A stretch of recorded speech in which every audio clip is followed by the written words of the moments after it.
For the most wild, yet most homely narrative which I am about to pen, I neither expect nor solicit belief. Mad indeed would I be to expect it, in a case where my very senses reject their own evidence. Yet, mad I am not, and very sure do I not dream. But tomorrow I die, and today I would unburthen my soul. My immediate purpose is to place before the world, plainly, succinctly, and without comment, a series of mere household events. In their consequences, these events have terrified, have tortured, have destroyed me. Yet, I will not attempt to expound them. To me, they have presented little but horror. To many, they will seem less terrible than baroques.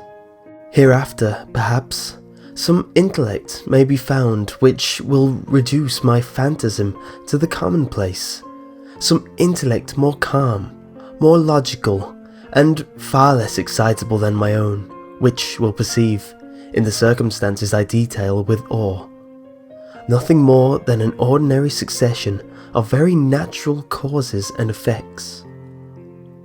From my infancy, I was noted for the docility and humanity of my disposition. My tenderness of heart was even so conspicuous as to make me the jest of my companions. I was especially fond of animals, and was indulged by my parents with a great variety of pets. With these I spent most of my time, and never was so happy as when feeding and caressing them. This peculiarity of character grew with my growth, and, in my manhood, I derived from it one of my principal sources of pleasure. Those who have cherished an affection for a faithful and sagacious dog, I need hardly be at trouble of explaining the nature or the intensity of the gratification thus derivable. There is something in the unselfish and self-sacrificing love of a brute, which goes directly to the heart of him who has had frequent occasion tests to the paltry friendship and the gossamer fidelity of mere man. I married early, and was happy to find in my wife a disposition not uncongenial with my own. Observing my partiality for domestic pets, she lost no opportunity of procuring those of the most agreeable kind. We had birds, goldfish, a fine dog, rabbits, a small monkey, and a cat. This latter was a remarkably large and beautiful animal, entirely black and sagacious to the astonishing degree. In speaking of her intelligence, my wife, who at heart was not a little tincture with superstition, made frequent allusions to the ancient popular notion which regarded all black cats as witches in disguise. Not that she was ever serious upon that point, and I mention the matter at all for no better reason than that it happens, just now, to be remembered. Our friendship lasted in this manner for several years, during which my general temperament and character, through the instrumentality of the fiend intemperaments, had, I blush to confess it, experienced a radical alteration for the worse. I grew, day by day, more moody, more irritable, more regardless of the feelings of others. I suffered myself to use intemperate language to my wife. At length, I even offered her personal violence. My pets, of course, were made to feel the change in my disposition. I not only neglected, but ill-used them. For Pluto, however, I still retained sufficient regard to restrain me from maltreating him, as I made no scruple of maltreating the rabbits, the monkey, or even the dog, when by accident or through affection they came in my way. But my disease grew upon me, for what disease is like alcohol? And at length even Pluto, who was now becoming old, and consequently somewhat peevish, even Pluto began to experience the effects of my ill temper. One night, returning home much intoxicated from one of my haunts about town, I fancied that the cat avoided my presence. I seized him when, in his fright at my violence, he inflicted a slight wound upon my hand with his teeth. The fury of a demon instantly possessed me. I knew myself no longer. My original soul seemed at once to take its flight from my body, and a more fiendish malevolence gin-nurtured thrilled every fibre of my frame. I took from my waistcoat pocket a penknife, opened it, grasped the poor beast by the throat, and deliberately cut one of the eyes from the socket. I blush, I burn, I shudder while I pen the damnable atrocity.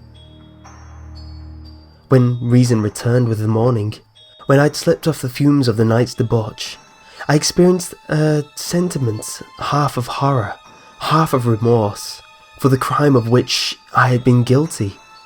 But it was, at best, a feeble and equivocal feeling, and the soul remained untouched. I again plunged into excess, and soon drowned in wine all memory of the deed. In the meantime, the cat slowly recovered. The socket of the lost eye presented, it is true, a frightful appearance, but he no longer appeared to suffer in any pain. He went about the house as usual, but, as might be expected, fled in extreme terror at my approach. I had so much of my old heart left, as to be, at first, grieved by this evident dislike on the part of the creature which had once so loved me. But this feeling soon gave place to irritation, and then came, as if to my final and irrevocable overthrow, the spirit of perverseness. Of this spirit philosophy takes no account. Phrenology finds no place for it among its organs. Yet I am not more sure that my soul lives than I am that perverseness is one of the primitive impulses of the human heart.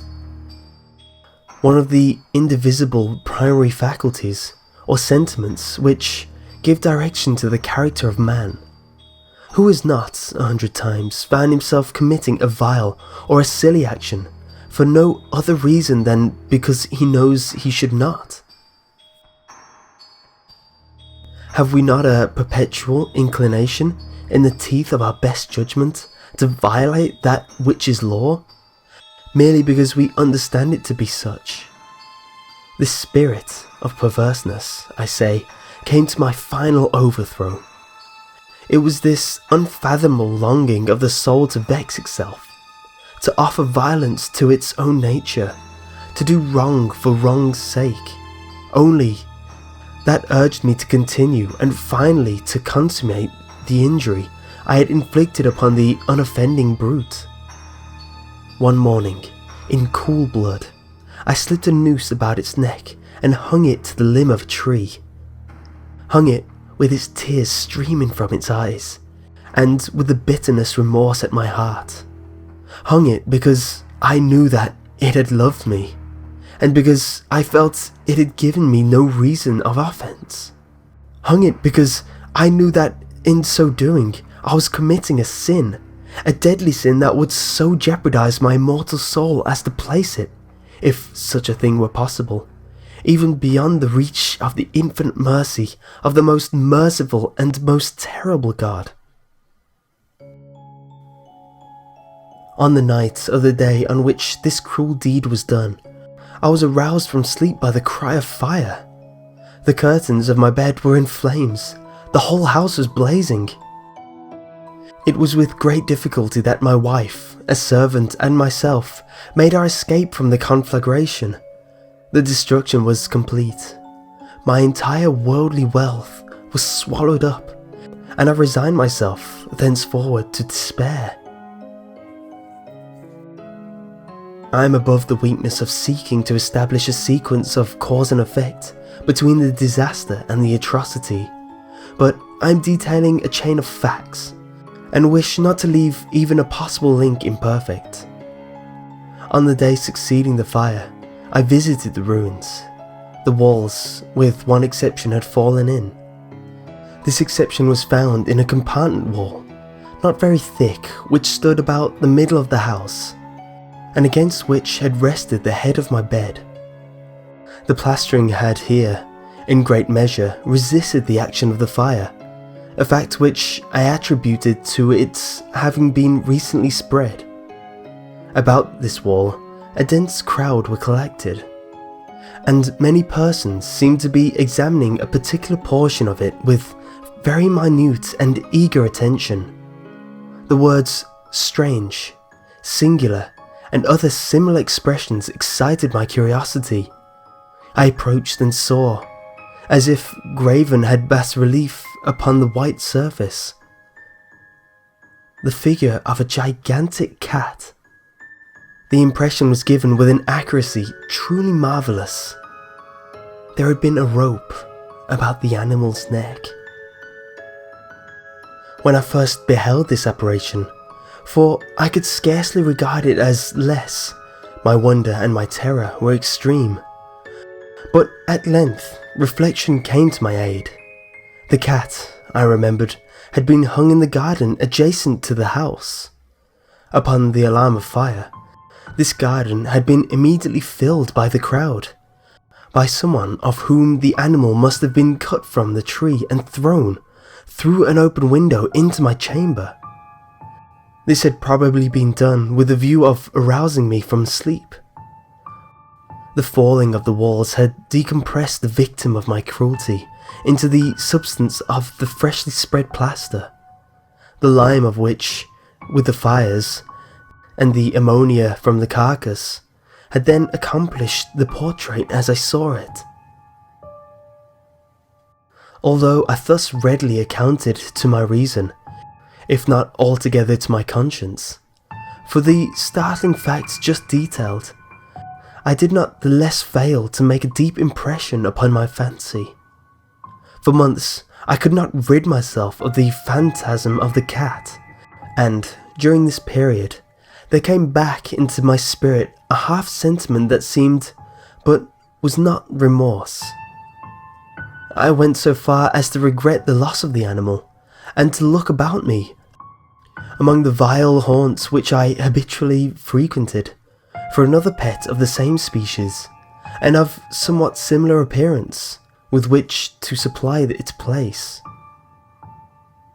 One night, as I sat, half stupefied in a den of more than infamy, my attention was suddenly drawn to some black object, reposing upon the heads of one of the immense hogsheads of gin, or of rum, which constituted the chief furniture of the apartment. I had been looking steadily at the top of this hogshead for some minutes, and what caused me surprise was the fact that I had not sooner perceived the object thereupon. I approached it and touched it with my hand. It was a black cat, a very large one, fully as large as Pluto, and closely resembling him in every aspect but one. Pluto had not a white hair upon any portion of his body, but this cat had a large, although indefinite splotch of white covering nearly the whole region of the breast. Upon touching him, he immediately arose, purred loudly, rubbed against my hand, and appeared delighted with my notice. This, then, was the very creature of which I was in search. I had once offered to purchase it off the landlord, but this person made no claim to it, knew nothing of it, and had never seen it before. I continued my caresses, and when I prepared to go home, the animal evinced a disposition to accompany me. I permitted it to do so, occasionally stooping and patting it as I proceeded. When I reached the house, it domesticated itself at once and became immediately a great favourite with my wife. For my own part, I soon found a dislike to it arising within me. This was just the reverse of what I had anticipated, but I know not how or why it was. Its evident fondness for myself rather disgusted and annoyed. By slow degrees, these feelings of disgust and annoyance rose into the bitterness of hatred. I avoided the creature, a certain sense of shame, and the remembrance of my former deed of cruelty, preventing me from physically abusing it. I did not, for some weeks, strike or otherwise violently ill-use it. But gradually, very gradually, I came to look upon it with unutterable loathing, and to flee silently from its odious presence, as from a breath of a pestilence. What added, no doubt, to my hatred of the beast was the discovery, on the morning after I brought it home, that, like Pluto, it had also been deprived of one of its eyes. This circumstance, however, only endeared it to my wife, who, as I have already said, possessed, in a high degree, that humanity feeling which had once been my distinguishing trait, and the source of many of my simplest and purest pleasures. With my aversion to this cat, however, its partiality for myself seemed to increase. It followed my footsteps with a pertinency which it would be difficult to make the reader comprehend. Whenever I sat, it would crouch beneath my chair, or spring upon my knees, covering me with its loathsome caresses. If I arose to walk, it would get between my feet and thus nearly throw me down, fastening its long and sharp claws in my dress, clamber in the manner to my breast. At such times, although I longed to destroy it with a blow, I was yet withheld from doing so, partly by a memory of my former crime, but chiefly, let me confess it at once, by absolute dread of the beast. This dread was not exactly a dread of physical evil, and yet I should be at a loss how otherwise to define it. I am almost ashamed to own, yes, even in this felon's cells, I am almost ashamed to own that the terror and horror with which the animal inspired me had been heightened by one of the merest chimeras it would be possible to conceive. My wife had called my attention more than once to the character of the mark of the white hair, of which I have spoken, and which constituted the sole visible difference between the strange beast and the one I had destroyed.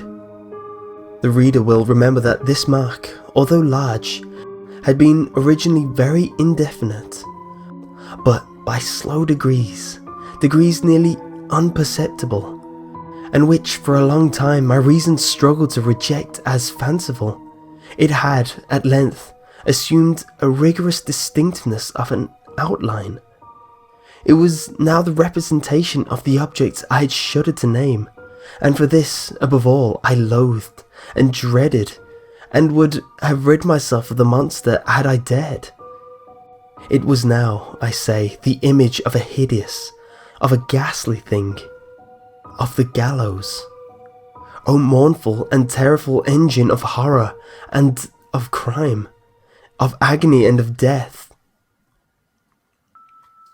And now I was indeed wretched beyond the wretchedness of mere humanity, and a brute beast whose fellow I had contemptuously destroyed, a brute beast to work out for me a man, fashioned in the image of the high God, so much insufferable woe, alas, neither by day nor by night knew the blessing of rest any more. During the former, the creature left me no moment alone, and, in the latter, I started hourly of dreams of unutterable fear, to find the hot breath of the thing upon my face, and its vast weight, an incarnate nightmare that I had no power to shake off, encumbrant internal upon my heart.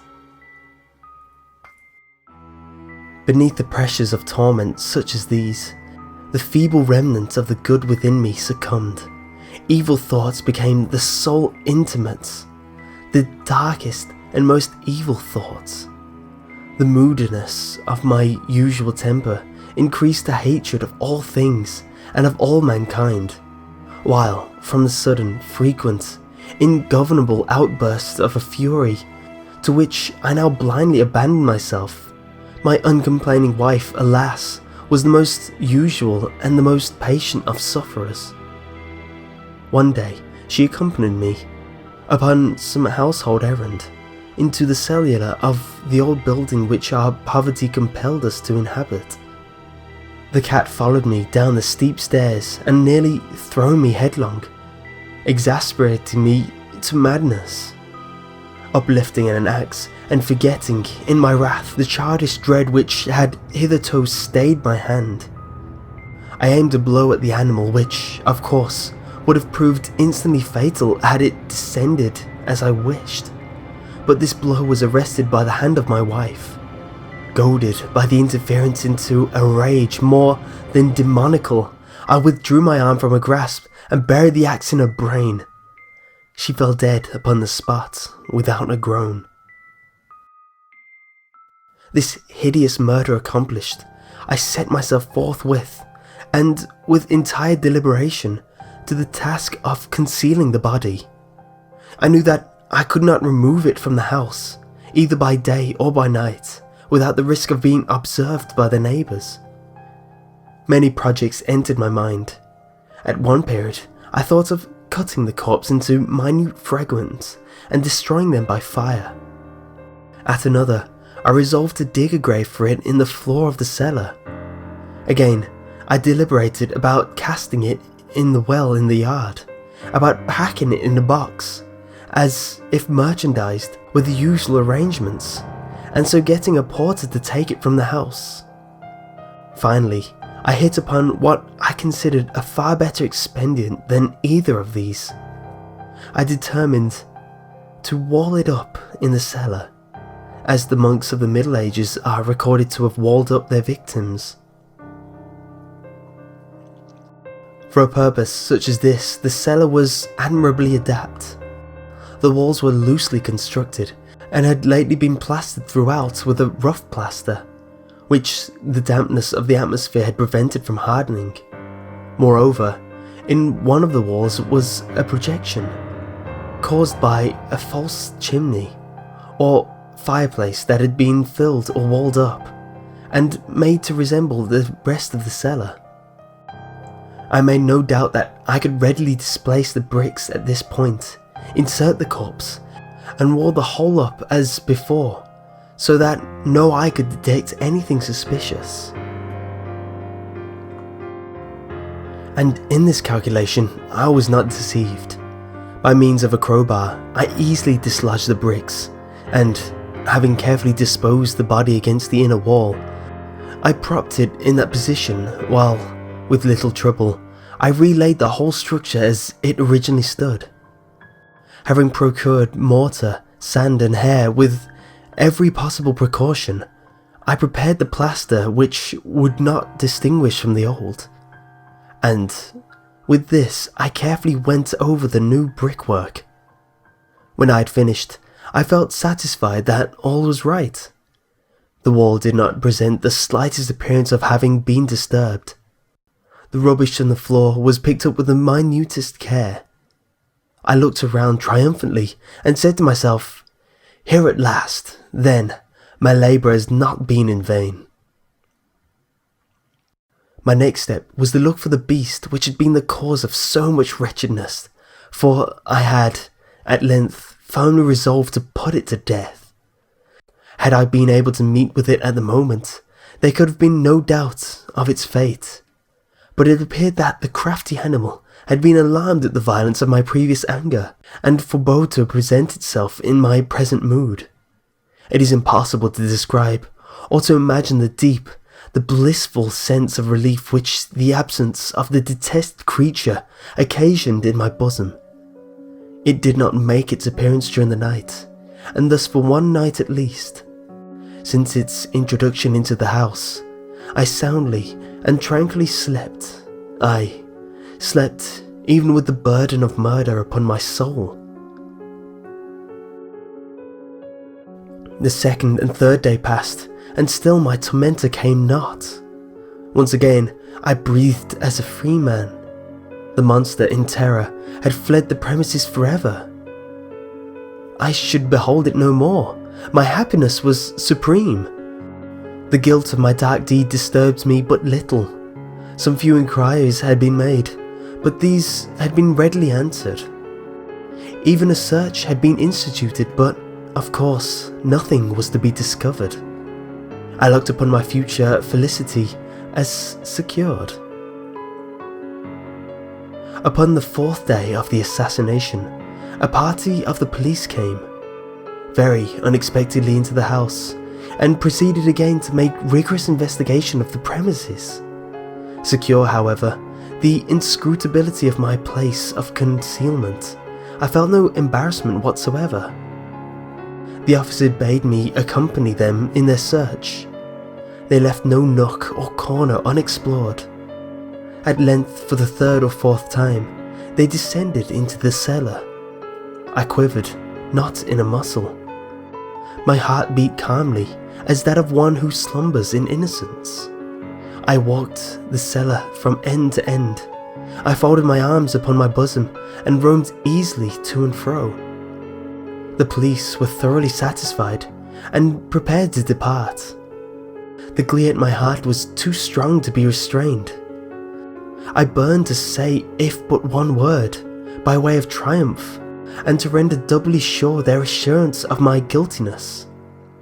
"Gentlemen," I said at last, as the party ascended the steps, "I delight to have allayed your suspicions. I wish you all health, and a little more courtesy. By the by, gentlemen, this is a very well constructed house."